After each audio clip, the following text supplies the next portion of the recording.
Go ahead and get started at this time. I'm going to open it up with some opening comments from our executive, John Slesser. Thanks a lot. Thanks for coming. Obviously, it's a fantastic night. One of our biggest and best events ever. Being here at the Forum, legendary venue. The energy in the room was fantastic. I want to thank Scott Coker, Scott Fishman, and everyone who put on a fantastic show tonight. Obviously, a lot of celebrities, a lot of talent, so it was a lot of fun. But tonight was really about Tito and a fantastic end to an unbelievable story. You know, I want to say, Tito, on behalf of Spike, on behalf of Kevin K, on behalf of Viacom, and really on behalf of all MMA fans, you know, thank you. And when I say that, you know, Spike and Tito have a long relationship going back over a decade, starting with 2006, with the Ultimate Fighter 3, where you had record ratings, and your fight with Ken Shamrock, which I think you got, you know, higher ratings in the World Series at that fight. So the history with Tito has been amazing, and we thank you for an amazing career. You are a legend. You changed the sport, and I'm proud to be sitting next to you. So thank you. Thank you very much. Thank you. Scott, you want to give some opening comments? Yeah, I'll just make a short comment. You know, when he fought that fight with Ken, I watched that fight, and you know, I've been in the martial arts fight business a long time, but that was an iconic moment in the sport, and I think we have to give it up to Spike TV and really Kevin K, his commitment to mixed martial arts, because if it wasn't for him green lighting Tough in 2005 or 2006, I don't know if we'd all be here today. Yeah, there was the other half to it, and a lot of you reporters know, you know, the story, but you know, I say, hey, we got to give some respect to Kevin K, who's been a real supporter of mixed martial arts at the highest level. I think you can see it here today. You know, when they want to put on a show, man, Viacom and Spike TV can put on a show unlike anybody. And I thought it was a great event. I thought we had great atmosphere here tonight. We had some amazing fights, legendary performance by Tito. And, you know, he did it on his own terms, man, and everything. And as much as I've known Tito in the past, you know, several years, and really got to know him, you know, he's really a man about doing it his way, and I think he got to do it his way tonight. So congratulations, Tito, and congratulations to all the other fighters. And I thought we saw some great competition tonight, and, you know, some great, amazing knockout, some great technical fights. But at the end of the day, you know, it was a great show, and I'm really happy about it. All right, we're going to go ahead and open it up for questions. Question in the back.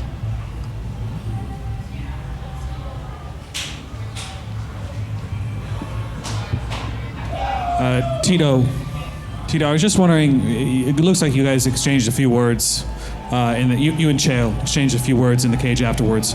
What did you say to him, and what did he say to you? He asked me if he had that choke, and I said, no way. McCarthy, in the beginning, he said, make sure you protect yourself at all times, the whole little gib-gab he says before the fight, and I said, he's going to have to break my arm off me, he's going to have to rip my head off me before anything happens, because I'm going to die in there before it's happening. Chael had the submission. I wasn't giving up. I wasn't going to tap. I refused to. This is my last fight. I wanted to make sure I go out and perform the way I did. That was the only words that were given back and forth, to answer your question. And then for Chael, a lot of people were questioning that choke, the hand positioning, how tight it really was. Can you tell us, from your perspective, what was going on there? How deep was it? Why you tapped? Oh, no, the choke. I was caught in, yeah, that was tight. I thought I had him in one as well. I had my legs on the wrong side, but I thought I had him in one. I asked him after, he said no. He said I was ready for it. The one I was caught in, yeah, that sucked, yeah. So you said you have a 6-fight contract. You intend to honor that contract. Does tonight's performance, does tonight change anything for your plans? Well, tonight's helpful for me. I've been out for 3 years, and this was a long-term play. For me, it's not a sprint, it's a marathon. I need to get those minutes in, and I thought I did it in the practice room, and I had some deer in the headlights out there. Tito threw a right hand right down the middle, right off the foot. There was just some positions that, you know, it was helpful. I hate to get stuck in those, and I hate to lose a competition, but you know, I've got to get some minutes in. After 3 years, it's just the way that it goes. So I'll be in the practice room on Monday, and I'll use it to get better. Question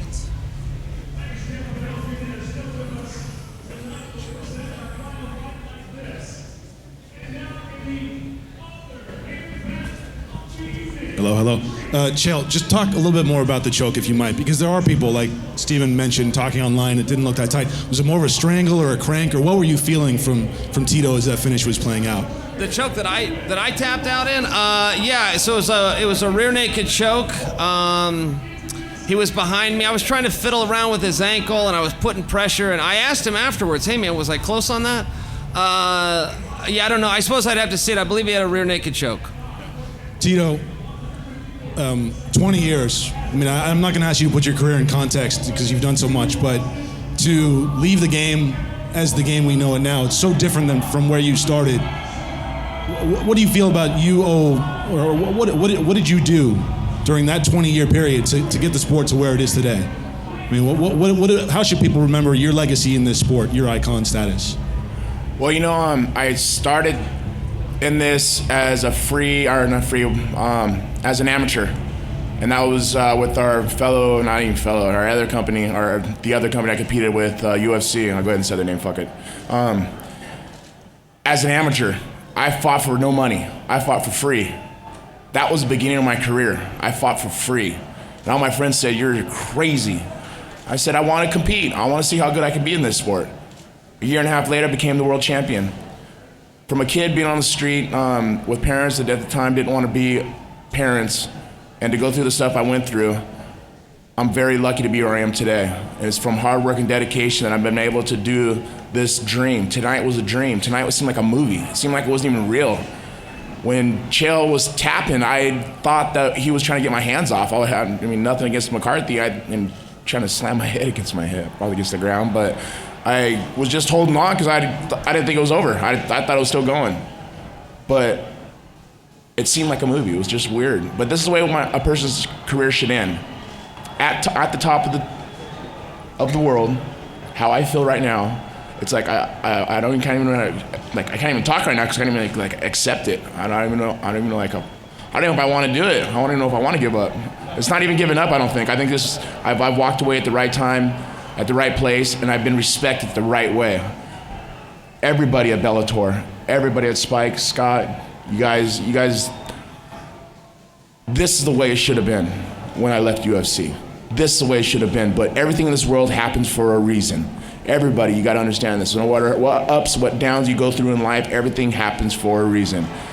If that wouldn't have happened the way it happened with UFC, this wouldn't have happened tonight the way it happened tonight. And I would rather happen it this way than happen in 2012. Because tonight, I'm on cloud 9, my birthday's 2 days away, and I'm very, very thankful that I was able to have my son Jacob next to me to enjoy what a champion father can be.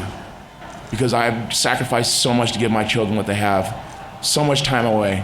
People don't understand how much we sacrifice, how much suffering we do. All these other fighters, they understand it. They understand the suffering we do. But the families don't understand it. The fans don't understand it. They jump from one boat to another. But at the end of the day, all we're trying to do is just feed our family and try to give our kids what maybe we never had, what I never had, because I never had that. I never had a silver spoon in my mouth. I slept in motels. I slept in cars. I slept in trailer parks. And I don't want my children to ever see that. So over this last 20 years, I've seen a sport come from only 1,500 people in the arena to over 20,000, or 17,000? I don't have the numbers right now. Yeah, over 17,000 people in the arena. That's amazing to see. And I don't know how many viewers they got, but you've seen how Bellator has made a stamp tonight. We made a stamp because they pushed us fighters forward. Everybody who fought here up here tonight, we fought with our heart and soul. And I gave my heart and soul out there. Yeah, quick question for Paul Daley. Paul, obviously it was a spectacular knockout, but you were quite emotional.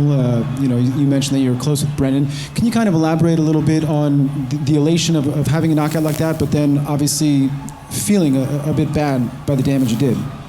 Yeah, like I said, me and Brennan, we was hanging out a lot prior to this fight at all the other events. His last victory over Saeed Awad, I was sat ringside with his girlfriend and his family and his coaches, and I was celebrating with him. So it was a difficult situation for me at first to fight him, and to get a victory, it was kind of mixed emotions. The first 2 minutes were running around like a headless chicken and going crazy and that, and then I look across and I see his girlfriend, she's crying, and it was hard.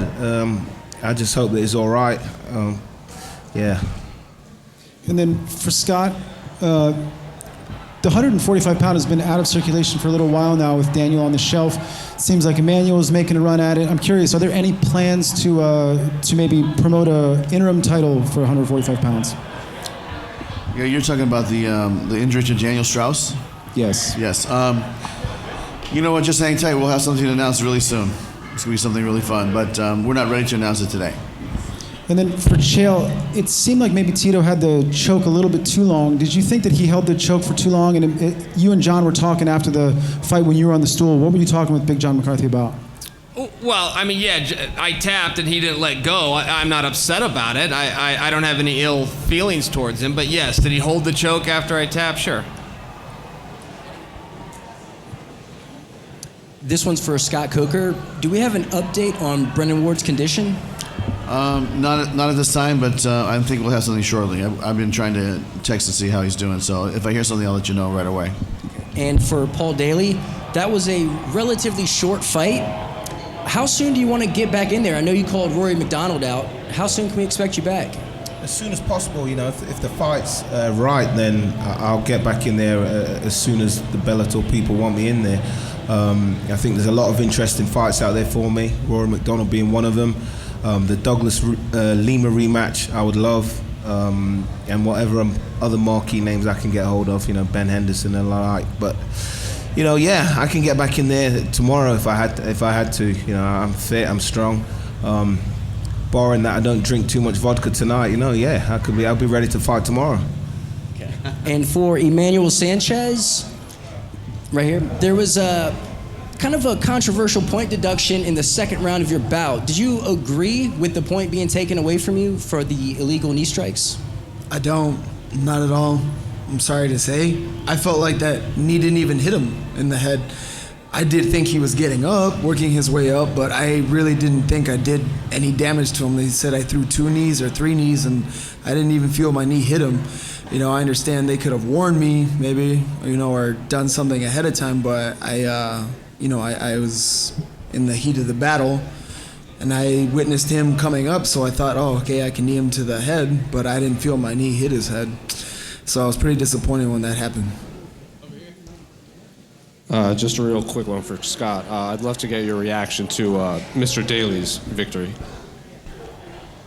You know, Paul's been one of my favorite fighters for a long time, and I think that people that watch him appreciate it because he is a world-class striker. I mean, Paul can kickbox with anybody in any league, and he has before, but to me, I appreciate the striking skill, but he also has a great defensive ground game, and he has the ability to get it back up, give people that are wrestlers a hard time, and you know, he's probably one of the best fighters, you know, in the world. So to me, I've always appreciated Paul Daley, as I have a lot of the martial artists that compete for us. So, you know, to me, Paul, he's welcome to come back soon, and you know, we'll probably be in touch with his camp and manager and try to put something together in the next 2 or 3 months.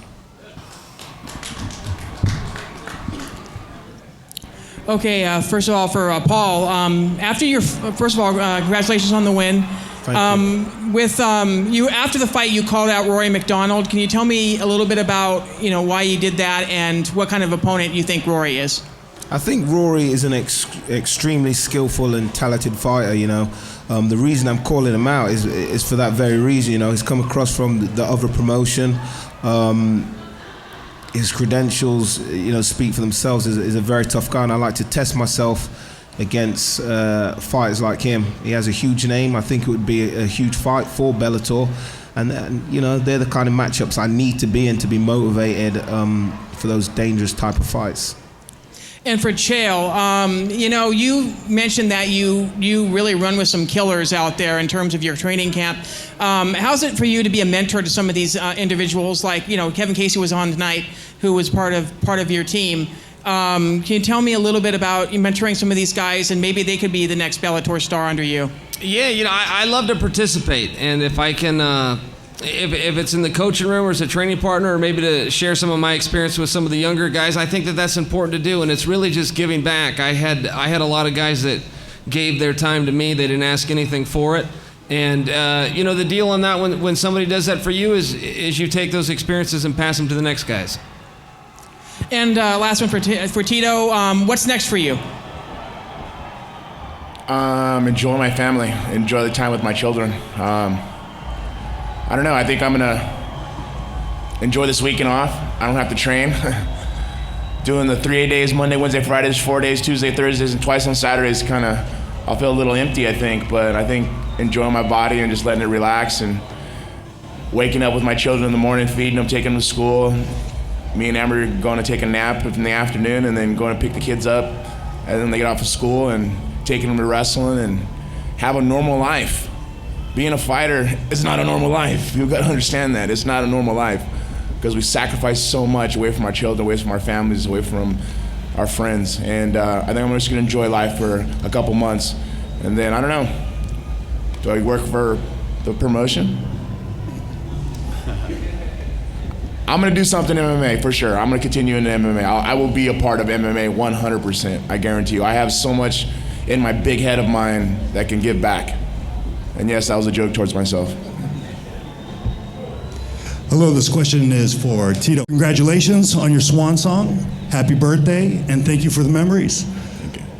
Seeing that Chael has a grinding wrestling style, and you've shown flashes of brilliance in your jiu-jitsu ability, did you see that as an opportunity coming into this fight? And did you work a little bit more on your submission grappling?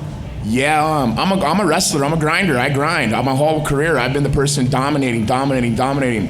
I made sure that I was in great cardio just to push the fight. You know, I took a page out of the Diaz brothers, and instead of doing the hard work on the concrete, I got on a bike and I mountain biked. I'd mountain bike for an hour straight, and I would push myself as hard as I possibly could. I tried to get 20 miles in an hour. I got it down to 45 minutes. And in between that 20 miles, there was 10 miles, and I get to the stairs, and I run the stairs for 15 minutes. And I was doing that 5 days a week. The jiu-jitsu side of it came on with Scott Carr and Rafael Davis. And actually, a month ago, I was working with BJ Penn of pushing the guard out of half guard to a mount. And I've always been a person that I don't like mount because guys usually buck me off.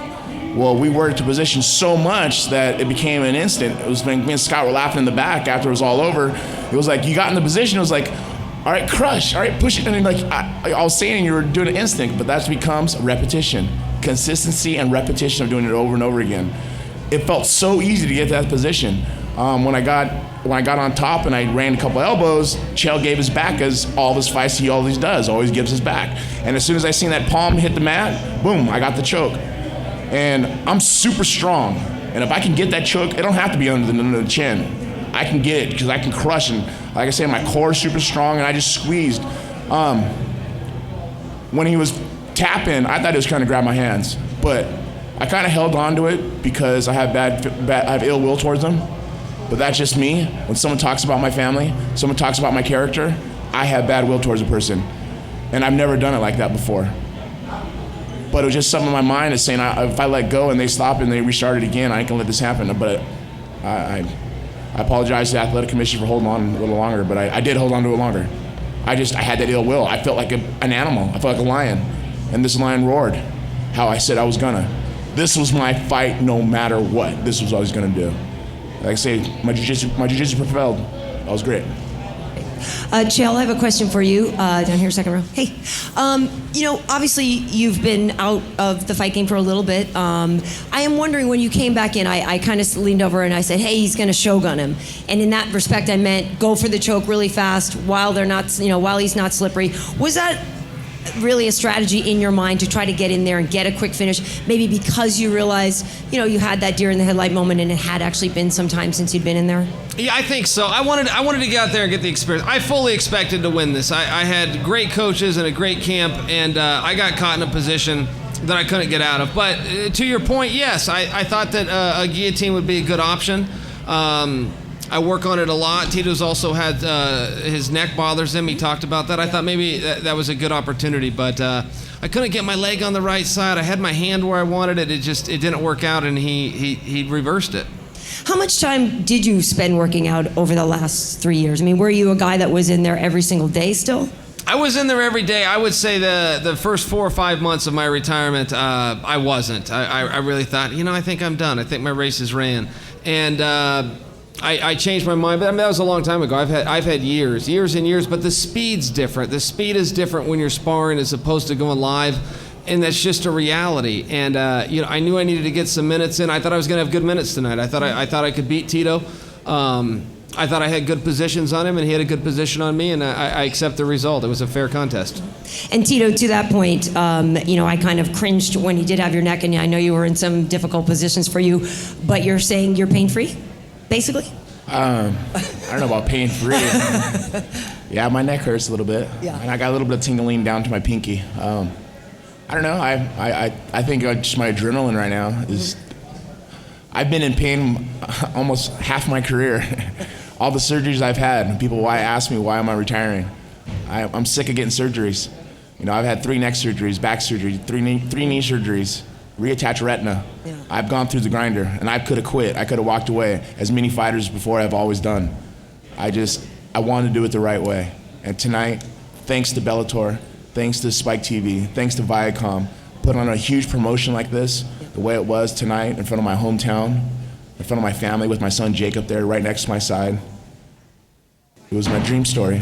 I was very, very thankful. Very, very, very, very, very thankful. Great. Well, congratulations to you, and thank you for so many years. Scott, quick question for you. A lot of times we get a lot of heat because of the tape delay. Is there anything that's going to be done with that? Because it is very difficult with live sports to have a tape delay. Mm-hmm. Oh, is this something you want to talk about? What was that? She was asking about the tape delay. Yeah. Well, I mean, we've done it both ways in the past, and we've looked at the ratings. It's something we have experimented with before, and it's something we're going to be experimenting and looking at in the future. Yeah, I mean, it's you're talking about just to make sure you're talking about the 3-hour delay. Yeah, on the West Coast, right? Yeah, we've done that. We've done live, and we've done 9 o'clock on both West Coast and East Coast. And we don't really see a difference, but we will continue to look at it. Great, thank you. Question for Scott. Back here. You've been a promoter for many, many years.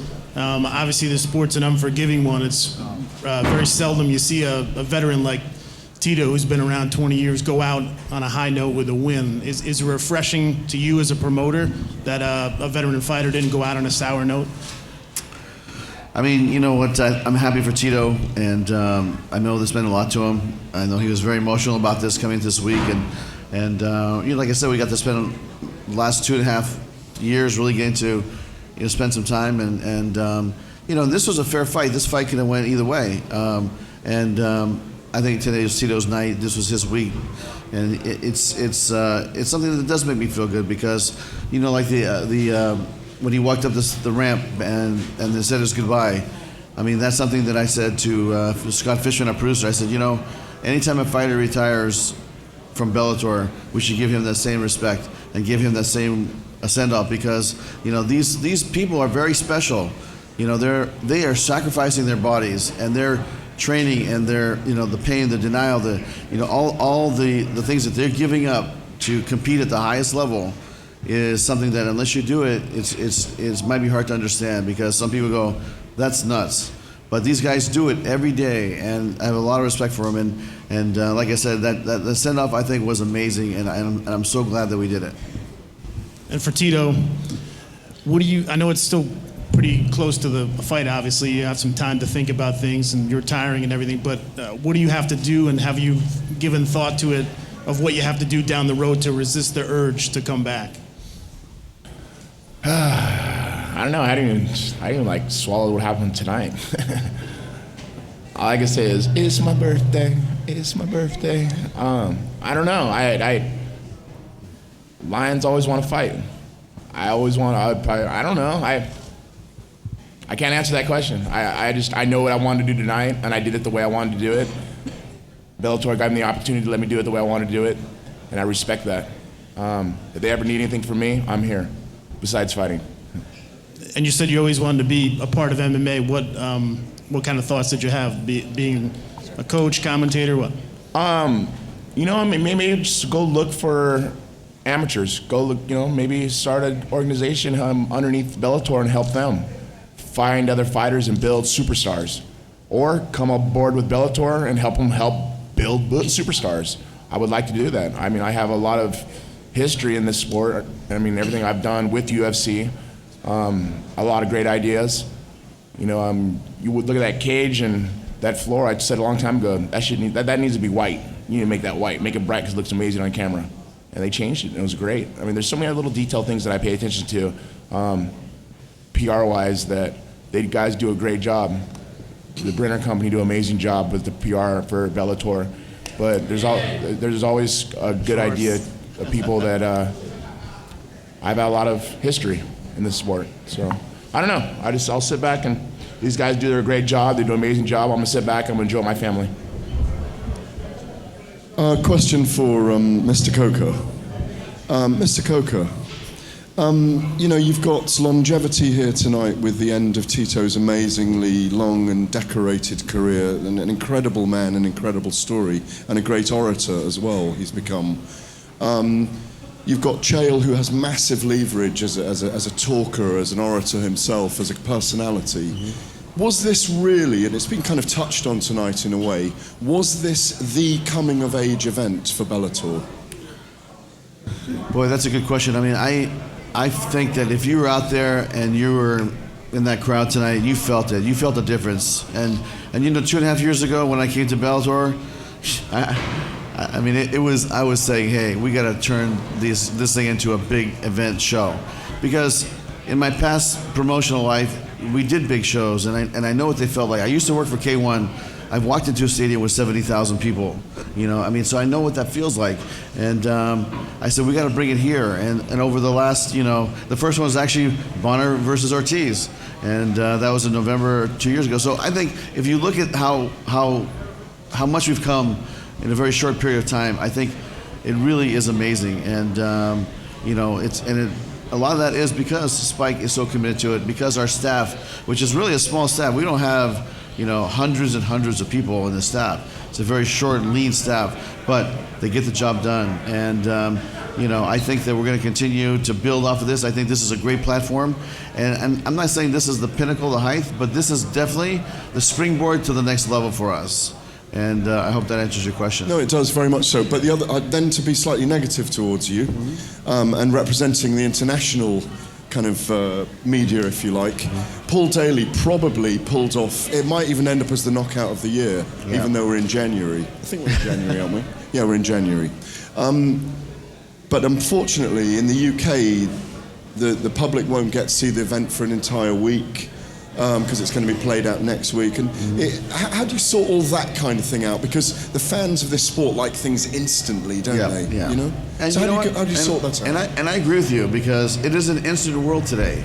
You know, it's not, you know, 20 years ago when, you know, the technology wasn't available to have it right in your hands. I mean, I'm sure people watching this on their phone right now.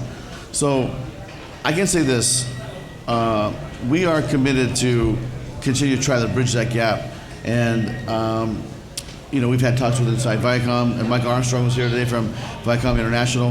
And I think that's a commitment not just to the UK, but all over the world, that we're going to try to make this an instant sport, or have it available instantly. Because that moment with Paul Daley today could have ignited a young generation of people in our country. That's why I'm asking it. You know? Well, each of our partners, and some of them, a lot of partners do take this feed live. Our international partners it's a different deal with each one of them. We work with them to figure out what's best. Obviously, the time zones are an issue, and if it's the middle of the night, it wouldn't make sense to play it. Sometimes it does. So each one of those deals is unique, and with that partner, we try to find out what's best for them. And I will say international has been a big focus of ours. It's going to be even bigger in 2017. And as Scott said, we'll try to make it work as best for each partner as possible. Yeah, and you know, Garrett, for instance, this show aired live in probably, out of the 140 countries around the world, I would say probably half of them took it live. And even if it's running at 4 or 5 in the morning, some countries took it. Yeah, so it's really up to the broadcast partner. But I do agree with you, especially in the UK, we have to bridge that gap. And finally, a question for Tito. You've had a lot of plaudits tonight. You did pull off a brilliant victory against Chael. I think you were the underdog, or most people thought you were the underdog in this fight.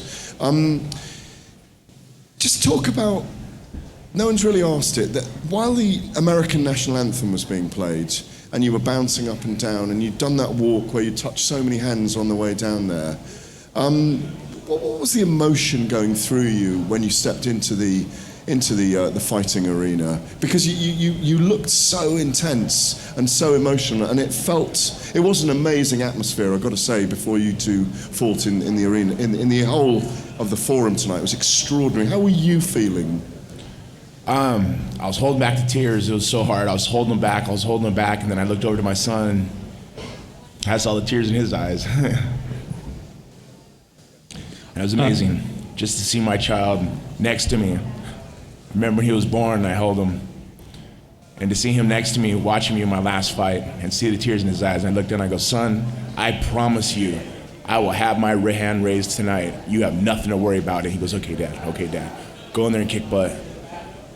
To be that little second, I wish I had a minute to just show that little part right there. Because that little part of engagement was the best feeling. It was almost like him being born again. Seeing him come in for the first time, open his eyes, and I said, Jacob, and he looked at me. It's the most amazing feeling ever. And be able to do it, like I said, it felt like a movie. It just was weird. Everything happened the way I've been in camp. Everything happened the way I want it to happen. And I walk away and I'm happy. I'm thankful. I'm very, very thankful. I'm thankful for God. I'm thankful for all my fans. I'm thankful for all my family, my mom. I'm thankful for Amber being there for me. She's my backbone. I have 2 boys at home right now who are able to watch this. And I know Journey's gonna watch it with me because we're gonna sit down and watch it. And he's like, Dad, don't make me cry when I say boys, Ortiz boys. And it's gonna be amazing. But this is a special night for me. And I'm thankful that I was able to share it with everybody. And I was very thankful that Spike was able to share it with the millions of people across the world. I gave my heart and soul to the sport like no other. All right, we're going to take 1 or 2 more questions. We'll start with Steven in the back. Chael, you said you need the ring time. You need to get some more experience under your belt, more training. Do you still want Wanderlei Silva next? Oh yeah, definitely. I don't want to use this as a platform to get something going with Wanderlei. This is Tito's night. It's his birthday, and he retired, and he won fair and square. And I was completely ready for the contest. I had great coaches, great training, and I don't think I was too small. Tito thought I was too small for him. I don't think I was too small. I think that he got a position. I think he won the position. As far as Wanderlei goes, yeah, that's. I'm gonna fight Wanderlei the next time I see Wanderlei. But again, I'm the loser tonight. I'm not here to promote anything, man. This is Tito's night, and it's tough. Coming to a press conference when you lose is tough, but it's protocol, and we all follow different codes. And I will say whatever I want before a fight, but by God, I will walk out there and answer for it. And if it doesn't go my way, I will show up at the press conference and hang my head as well. But this is Tito's night.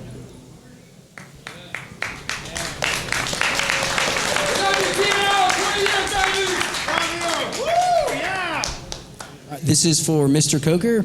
We saw the national anthem being sung before the main event. Was that a one and done, or can we expect to see that again in the future? I just thought that this was going to be a big event, and this is Viacom, this is Spike TV, this is MTV, this is VH1, this is Comedy Central. I mean, this is the ownership group of Bellator. So I talked to Jason Jordan, and I said, hey, let's get a great singer to come perform, and Jason pulled it off, and I thought it was great. I think he did a great job. I thought it added a lot of touch, because if you go to the big fights, they usually have the national anthem before the thing, and I said, you know what, this is the fight that deserves to have it, so let's do it. Is it going to happen every time? No, but I think that we're in the big cities that we can make this happen. We will. All right, thank you, everybody. We're going to have these guys stand up for photo. If you guys want to get your cameras ready, we'll just have you guys wait. Hey, Chael, you have something to say, Chael? I promise. Hey, Chael, you have something to say, Chael? Happy birthday. I thought I said it. Happy birthday. You're going to leave it at that? I'm going to leave it at that. Tito won. All right, guys. I'll give you a chance, dude.